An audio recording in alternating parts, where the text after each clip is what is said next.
La Lorraine compte plusieurs jeunes compositeurs talentueux. L'un d'eux, Hervé Berolini, travaille plus précisément sur le son et son placement dans l'espace. Tout cela à l'aide de dispositifs qu'il invente et construit lui-même. Découverte dans ce magazine avec Emmanuel Bois et Olivier Bouillon.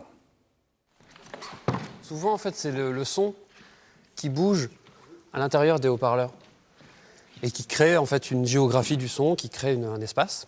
Et là, l'idée, c'est plutôt de faire des haut-parleurs qui soient complètement dénués de tout fil pour qu'en fait, les acteurs, enfin en tout cas les danseuses, puissent s'approprier ces boîtes comme des objets et déplacer le son avec elles.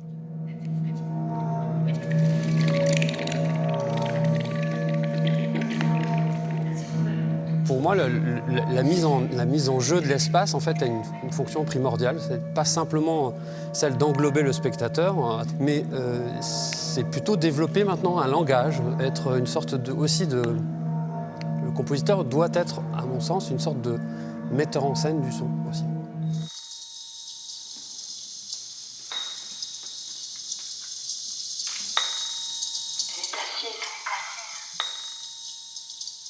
Elle ne dit rien. Ça pourrait commencer comme ça.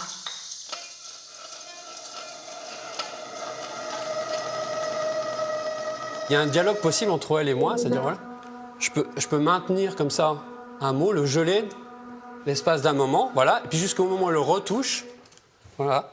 Il faut bien que ça commence. Avant, ça ne comptait pas, puisqu'elle ne disait rien. Maintenant, elle est assise. Elle ne dit rien.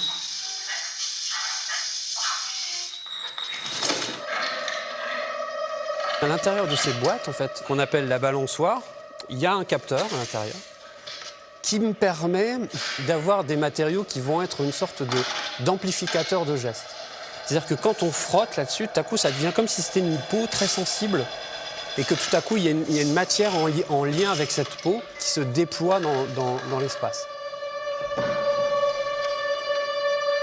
À des moments, en fait, il faut être extrêmement efficace. C'est-à-dire qu'à un moment donné, par exemple, c'est la guerre, donc on appuie sur un bouton où... Voilà. Et il se passe un truc. Voilà.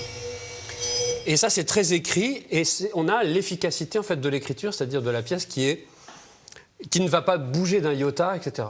Mais par contre, à des moments, en fait, il est bon d'injecter quelque chose qu'on ne maîtrise pas tout le temps, parce que ça va créer une surprise, ça va faire des variations, ça va permettre aux danseuses de s'approprier le son qu'elles entendent d'une manière différente, et donc de réagir différemment sur le plateau.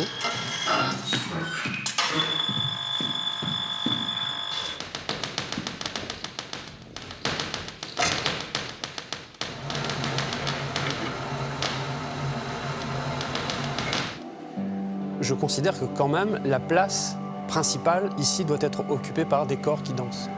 Mon rôle est un peu secondaire. Donc je me mets un peu à l'écart, mais ce qui ne veut pas dire que je ne suis pas actif dans ce que je fais. Donc je reste à l'écart, mais je reste actif, à l'écoute, dans un lien un petit peu distant comme ça avec les gens.